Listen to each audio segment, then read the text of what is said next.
आजादी नहीं मिली है बिनती से और बातों से, आजादी मिली हमें है घातों से प्रतिघातों से, आजादी मिली हमें है इंकलाब की बोली से, आजादी मिली हमें है खून से खेली होली से, आजादी मिली हमें है फांसी झूली टोली से, आजादी मिली हमें है चंद्रशेखर की गोली से। बहुत अच्छे।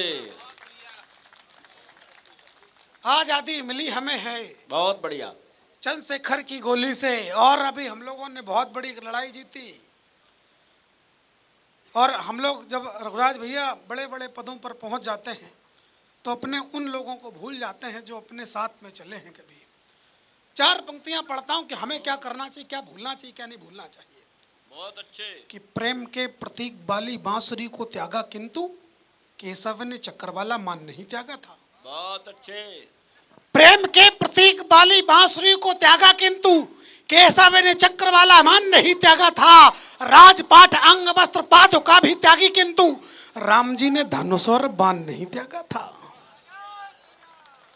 राम जी ने धनुष और बाण नहीं त्यागा था। और भक्त तो मिला था लंकापति का भाई, किंतु राम जी ने भक्त हनुमान नहीं त्यागा था। और मित्र थे अनंत केशव के, परंतु मित्र है सुदामा, यह गुमान नहीं त्यागा था। मित्र है सुदामा, यह गुमान नहीं त्यागा था। और हम लोग क्या चाहते, हमने कभी युद्ध के पक्षधर ही नहीं रहे। पाप और पापियों से मुक्त रहे भूमि भर, प्रीत की पुनीत धार अनिरुद्ध चाहिए। पाप और पापियों से मुक्त रहे भूमि भर, प्रीत की पुनीत धार अनिरुद्ध चाहिए। युद्ध भी न जीत सके जो कि विश्व भर मित्र, देश को वही अभी प्रबुद्ध चाहिए। और सृष्टि के विकास और उत्कर्ष हेतु हमें यूं तो रामकृष्ण महावीर और बुद्ध चाहिए, किंतु नीर सिर पार हो गया तो सावधान, धरती का भार हारने को युद्ध चाहिए। वाह, बहुत अच्छे। गाते जो रहे सदा मां भारती की वंदना को, उस वंदना के गान के दो राग किसने किए। बात है। एक प्रश्न छोड़ता हूं आपके बीच में, स्वागत है। गाते जो रहे सदा मां भारती की वंदना को, उस वंदना के गान के दो राग किसने किए।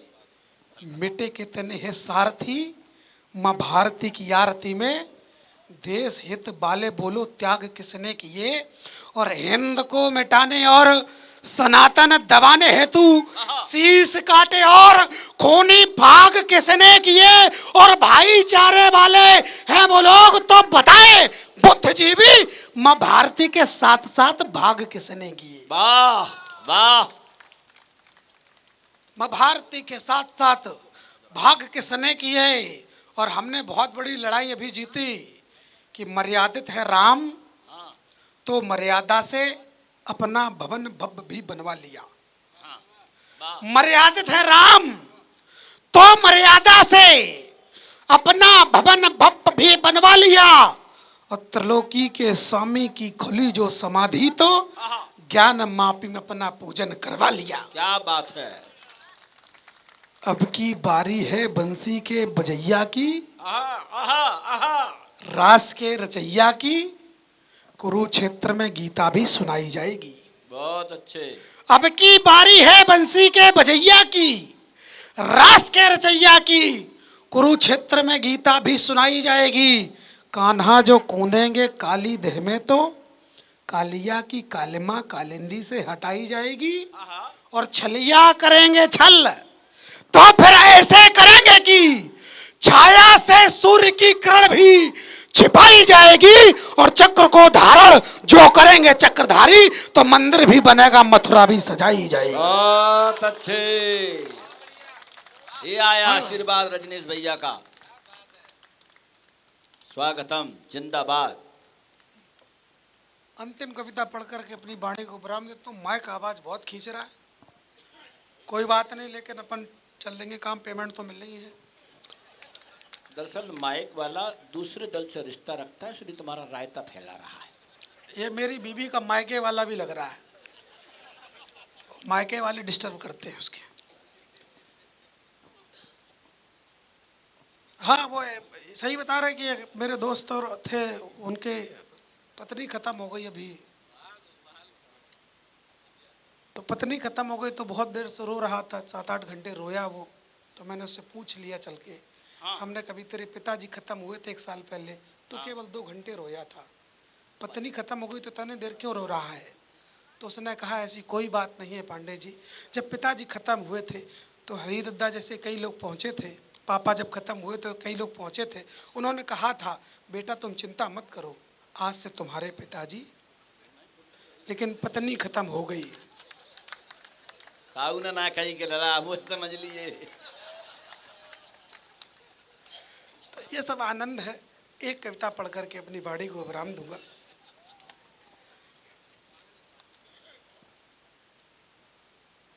हम लोग जब घर के आपस में लड़ते हैं तो संग्राम बुरा होता है। जब घर के आपस में लड़ते हैं तो संग्राम बुरा होता है, जिसका पीढ़ी दर पीढ़ी अंजाम बुरा होता है।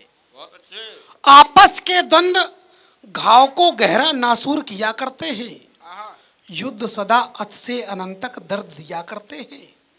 युद्ध न हो हम पहले संधि भिजवाया करते हैं, बातों से युद्ध टले यह तरकीब बताया करते हैं।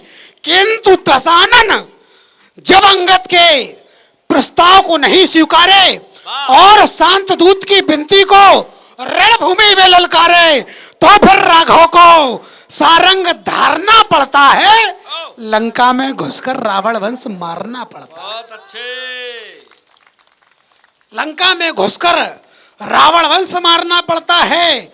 युद्ध टालने को माधव शांत दूत बन जाते हैं।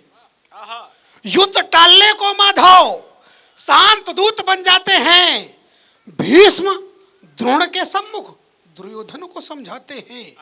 भीष्म द्रोण के सम्मुख दुर्योधन को समझाते हैं, किंतु विनय का उत्तर जब कायरता मान लिया जाता और किसी मध्य में आकर युद्ध ठाल लिया जाता, तो फिर माधव को गीता ज्ञान सुनाना पड़ता है। वचनबद्ध है फिर भी शस्त्र उठाना पड़ता है। बहुत बहुत धन्यवाद, बहुत बहुत आभार।